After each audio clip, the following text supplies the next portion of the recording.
Welcome to ఇదండి సంగతి. నేను భార్గవి. ఆంధ్రప్రదేశ్ రాజకీయాల్లో అత్యంత కీలక పాత్ర పోషిస్తున్నారు జనసేన అధినేత పవన్ కళ్యాణ్. ప్రధాన శాఖలకు మంత్రిగా ఉండటమే కాదు, డిప్యూటీ సీఎం హోదాలో జనసేనాని ప్రభుత్వంలో భాగస్వాములయ్యారు. ఒక్క మాటలో చెప్పాలంటే పవన్ రాజకీయ జీవితం 2024 ఎన్నికలకు ముందు, ఆ తరువాత అన్నట్లుగా మారిపోయింది. ఇవాల్టి వేళ తెలంగాణలో తన పార్టీని విస్తరించే దిశగా కసరత్తులు మొదలుపెట్టారు జనసేనాని. ఈ దిశగా బీజేపీ ముందు కొన్ని ప్రతిపాదనలు సైతం ఆయన చేశారు. మరి దీనిపై కమలనాథులు ఎలా స్పందిస్తారన్నది ఆసక్తికరంగా మారింది.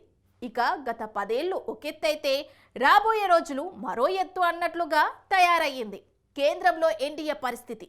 ఇక ప్రస్తుత పార్లమెంట్ సమావేశాల్లో బీజేపీకి దిమ్మ తిరిగి బొమ్మ కనిపిస్తోందన్న కామెంట్లు వినిపిస్తున్నాయి. మరోవైపు కేంద్ర బడ్జెట్పై మధ్యతరగతి ప్రజలు, వేతన జీవుల ఆశలు, ఇలాంటి మరిన్ని అంశాలపై విశ్లేషణతో వచ్చింది ఇవాల్టి ఇదండి సంగతి.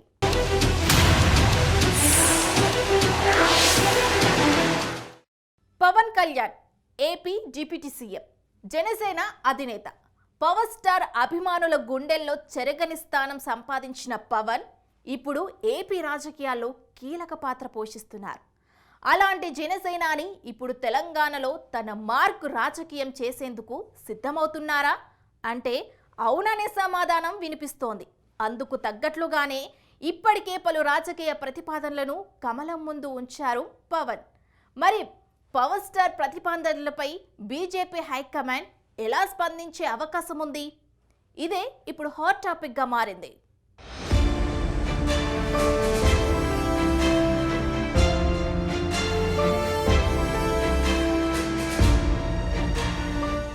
పవన్ కళ్యాణ్ ఈ పేరు వింటే చాలు అభిమానులు ఉర్రూతలూగిపోతారు.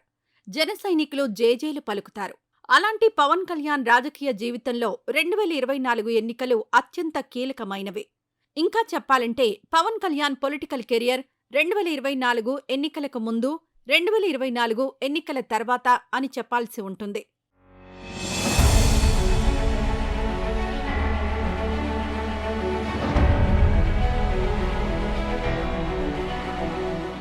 నిజమే, ఏపీ ఎన్నికల్లో గెలిపే లక్ష్యంగా ముందుకు దూకిన జనసేన అధినేత కూటమి కోసం తనను తాను తగ్గించుకున్నాడు. అప్పటికే ఎన్డీఏలో భాగస్వామిగా ఉన్న పవన్ కళ్యాణ్ టీడీపీ, బీజేపీ చేతులు కలిపేలా చేశారు. దీంతో మొన్నటి ఎన్నికల్లో టీడీపీ, జనసేన, బీజేపీ కూటమి కలిసికట్టుగా బరిలోకి దిగి విజయ దుందుబి మోగించాయి. ప్రధానంగా జనసేన తాను పోటీ చేసిన 21 అసెంబ్లీ స్థానాలు, 2 ఎంపీ సీట్లలో ఘన విజయం సాధించింది. ఇక మంత్రివర్గ ఏర్పాటులో భాగంగా పవన్ కళ్యాణ్కు కీలకమైన శాఖలు దక్కడంతో పాటు డిప్యూటీ సీఎం హోదా కూడా లభించింది.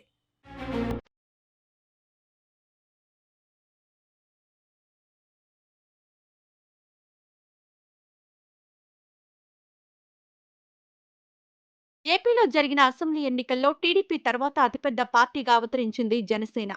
ఇలాంటి పరిస్థితుల నేపథ్యంలో పార్టీ విస్తరణపై దృష్టి సారించారు పవన్ కళ్యాణ్.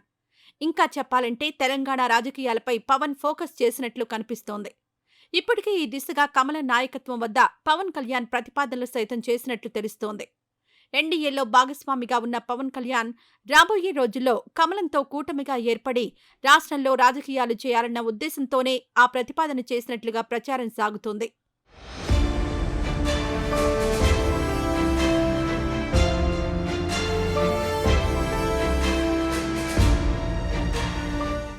బీజేపీ హైకమాండ్ వద్ద పవన్ కళ్యాణ్ ప్రతిపాదనలు సమర్పించిన విషయాన్ని ధృవీకరించారు కేంద్ర మంత్రి బండి సంజయ్. జనసేనతో కమలం పొత్తు విషయంపై ఏ నిర్ణయమైనా కమలం అధినాయకత్వమే ప్రకటిస్తుందని, ఈ విషయంలో పెద్దల నిర్ణయమే ఫైనల్ అంటూ చెప్పుకొచ్చారు బండి సంజయ్. జనసేనతో పూర్తిస్థాయిలో కలిసి సాగే విషయంపై తెలంగాణ రాష్ట్ర అధ్యక్షుడు కిషన్ రెడ్డి, బీజేపీ జాతీయ అధ్యక్షుడు జేపీ నడ్డా సైతం ఆలోచిస్తామని చెప్పిన సంగతిని గుర్తు చేశారు బండి సంజయ్.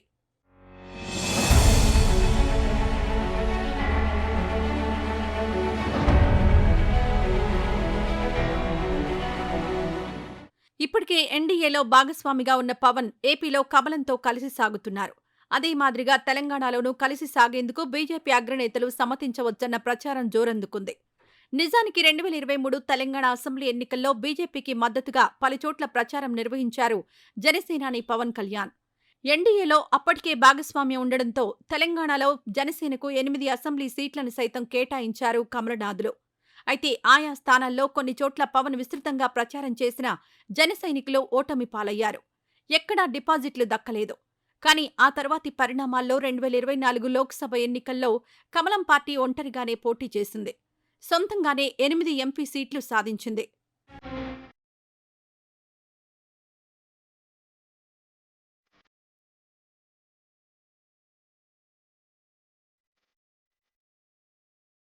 ఇక వీటికి తోడు పవన్ కళ్యాణ్ స్వతహాగానే తెలంగాణ అంటే ఎంతో అభిమానం చూపుతుంటారు.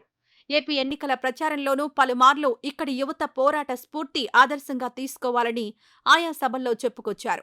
ఆధ్యాత్మిక, దైవ సంబంధ కార్యక్రమాల్లోనూ కొన్ని సెంటిమెంట్లు పాటిస్తుంటారు పవన్. అందులో ముఖ్యమైనది తెలంగాణలోని కొండగట్టు అంజన్న ఆలయం. గతంలో ఇక్కడి అంజన్న కారణంగా ఒకసారి తనకు ప్రాణగండం తప్పిందని, అప్పట్నుంచి ఈ ఆలయంలో పూజ చేయడం సెంటిమెంట్ అని చెప్పుకొచ్చారు పవన్. అదే కోవలో కొన్ని నెలల క్రితమే వారాహి యాత్రకు వెళ్తూ వాహనం పూజ ఇక్కడే చేయించారు. తాజాగా మొన్నటి ఏపీ అసెంబ్లీ ఎన్నికల్లో గెలవడంతో ఇక్కడికొచ్చి మొక్కులు చెల్లించుకున్నారు పవన్.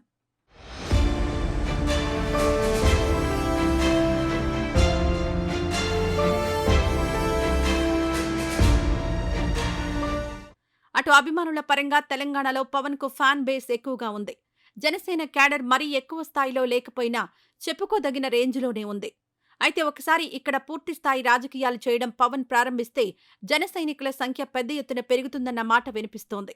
పైగా ఇప్పుడు ఏపీలో అధికారంలో ఉండడంతో తెలంగాణలో పాలిటిక్స్ చేయడం గతానికంటే కాస్త సులువవుతుందనే చెప్పాలి. పైగా ఏపీలో అధికారంలో ఉండడంతో ఇక్కడి అభిమానుల్లో మరింత సానుకూలత ఏర్పడుతుందన్న వాదన వినిపిస్తోంది.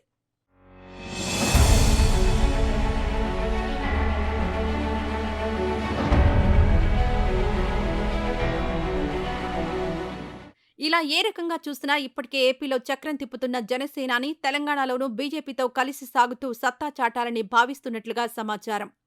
మరి ఈ విషయంలో కమల అధినాయకత్వం అధికారికంగా ఎలా స్పందిస్తుందన్నదే ఆసక్తి కలిగిస్తోంది.